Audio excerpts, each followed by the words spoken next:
અમદાવાદમાં આરોપીની ટોળકી લોકોને સ્ટોક વેનગાર્ડ નામની કંપનીના નામે વોટ્સએપ દ્વારા સંપર્ક કરી જુદા જુદા ગ્રુપમાં એડ કરી બનાવટી વેબસાઇટમાં સસ્તા ભાવે શેરની ખરીદ વેચાણ કરી ઊંચું વળતરની લાલસા આપી છેતરપિંડી આચરી હતી. તપાસમાં દુબઈ અને મલેશિયા કનેક્શન પણ સામે આવ્યું છે. જુઓ આ રિપોર્ટ. અમદાવાદ સાયબર ક્રાઇમની ગિરફ્તમાં દેખાતા યુવકનું નામ ફેનિલ ગોધાણી છે. તે મૂળ સુરતનો રહેવાસી છે અને તેની ધરપકડ ઠગાઈના ગુનામાં કરવામાં આવી છે. ઘટનાની વિગતવાર વાત કરવામાં આવે તો 14 મે 2024ના રોજ અમદાવાદમાં રહેતા એક વેપારીએ સાયબર ક્રાઇમમાં ફરિયાદ નોંધાવી હતી.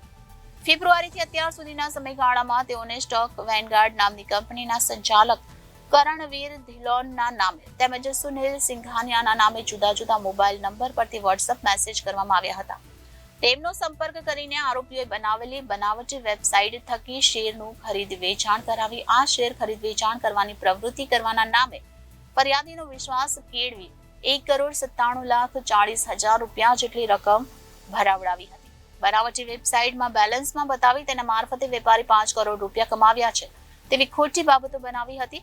જો કે ફરિયાદી પૈસા ઉપાડવા જતાં તેમને પૈસા પરત ન આપી તેઓને વધુ 15% રકમ ટેક્સ ભરવાનું જણાવ્યું હતું, જેથી વેપારીને શંકા જતા આ મામલે સાયબર ક્રાઇમમાં ગુનો નોંધાવ્યો હતો. આ મામલે સાયબર ક્રાઇમે ફરિયાદ નોંધતાની સાથે જ ટેકનિકલ એનાલિસિસ કરી તેમજ અને સુરતથી ફેનિલ વિનુભાઈ ગોધાણી નામના યુવકની ધરપકડ કરી છે.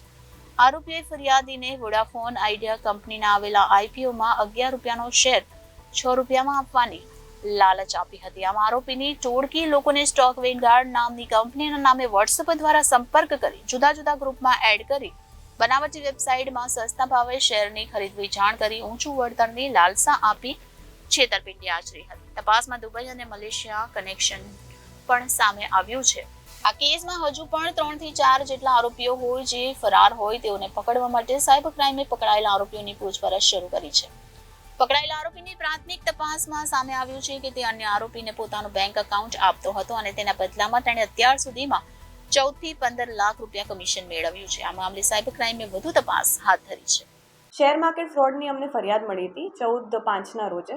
એના અંતર્ગત અમે એક ફરિયાદ 406-420 ચીટિંગ માટે નોંધાવી હતી. એમાં ફરિયાદીને પહેલાં તો એક વોટ્સએપ ગ્રુપનું લિંક આવે છે. સ્ટોક વેનગાર્ડ કરીને વોટ્સએપ ગ્રુપ હતું, એને વોટ્સએપ ગ્રુપમાં જોઈન કર્યું હતું.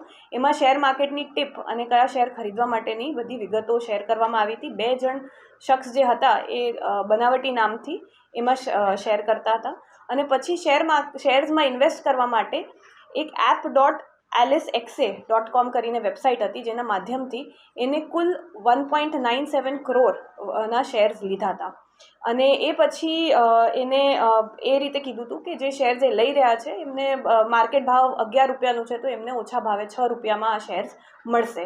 તો આના લીધે એને આટલા રૂપિયા આ શેર માર્કેટના ઇન્વેસ્ટ કર્યા હતા અને પછી જ્યારે એને રકમ કાઢવી હતી ત્યારે એને 15% વધારે રકમ આપો ત્યારે જ કાઢશું એ રીતે ફ્રોડ કર્યો હતો અને પછી એને બધા પૈસા નીકળી ગયા હતા. એમાં મૂળ આપણને એક પ્રથમ આરોપી જે મળ્યા છે એ ફેનિલ પટેલ કરીને છે, સુરતનો વ્યક્તિ છે. એના અકાઉન્ટમાં 1.6 કરોડ જેટલા રૂપિયા આવ્યા હતા અને એ આરોપીને આપણે અટક કર્યા છે. એની પૂછપરછ અને એના ડિવાઇસ જોતાં અમને થોડાક એના અકાઉન્ટનું જે ટ્રાન્ઝેક્શન છે એ અન્ય દેશમાંથી પણ ઓપરેટ થયેલા છે. મૂળ મલેશિયા અને બીજા દેશની પણ લિંક આવે છે જ્યાંથી આના અકાઉન્ટ ઓપરેટ થતા હતા. અચ્છા, આનું બેકગ્રાઉન્ડ શું છે અને સુરતનો રહેવાસી છે, કેટલા સમયથી આ ફ્રોડ કરી રહ્યો હતો કે તપાસમાં સામે આવ્યું? મૂળ એ અકાઉન્ટ આપતો હતો અને એ અકાઉન્ટ આપ્યા પછી એને બહુ અકાઉન્ટમાં શું વપરાશ છે એનું યુઝનું ખબર નહોતી, પણ એને અકાઉન્ટ વાપરવા માટે અને અકાઉન્ટ આપવા માટેના જે કમિશન મળ્યા હતા એનો લાભ હતો. આગળ કેટલાક લોકો જોડાયેલા હોઈ શકે છે આમાં આરોપીઓમાં અને ક્યાં હોઈ શકે છે? આમાં આગળ લિંક અમે તપાસ કરીએ છીએ. 4 થી 5 આરોપી બીજા હોય એવી સંભાવના છે. મેલ આઈડીનો ઉપયોગ કરવામાં આવે તો તે ક્યાંથી ઓપરેટ થતું હતું? મેલ આઈડી કોનું હતું, શું રીતે? મેલ આઈડી આ ફેનિલ પટેલનું જ હતું અને એને જે ઓલ્ટરનેટ જીમેલ એડ્રેસ આપ્યું હતું એ જીમેલ એડ્રેસનું પછી આની પાસે એને આપી દીધું હતું જેને એને માંગ્યું હતું અને એના પછી એની પાસે ઓપરેટ કરવાનું રાઇટ્સ નહોતા અને એના માટે જ એને કમિશન દીધી હતી. કમિશન શું મળતું હતું એ લોકોને? ટ્રાન્ઝેક્શન તમે કીધું વિદેશમાં થાય છે તો કેટલા બેંક એકાઉન્ટના નામ? હજી અમે તપાસ કરીએ છીએ. જે એના ઈમેલ અકાઉન્ટ છે એના એડ્રેસ જ અમને બહારના લોકેશનના મળ્યા છે જ્યાંથી આ અકાઉન્ટ ઓપરેટ થતું હતું. આના પછી કેટલા અકાઉન્ટ્સમાં ગયા છે એ હજી આપણે તપાસ કરીએ છીએ. ભારત બહારનું ક્યાં કનેક્શન નીકળ્યું છે તેને લઈને શું કાર્યવાહી થઈ શકે આમાં? આમાં અમે જીમેલથી અને બીજા અન્ય બેંક અકાઉન્ટના ડિટેલ્સથી અને ઇવન આઈપી એડ્રેસ અને ઇન્ટરનેટ પ્રોવાઈડરથી બીજા પણ આઈપી કયા જગ્યાના પડે છે એ માહિતી મેળવીશું અને પછી બીજા દેશની તપાસ કરીશું.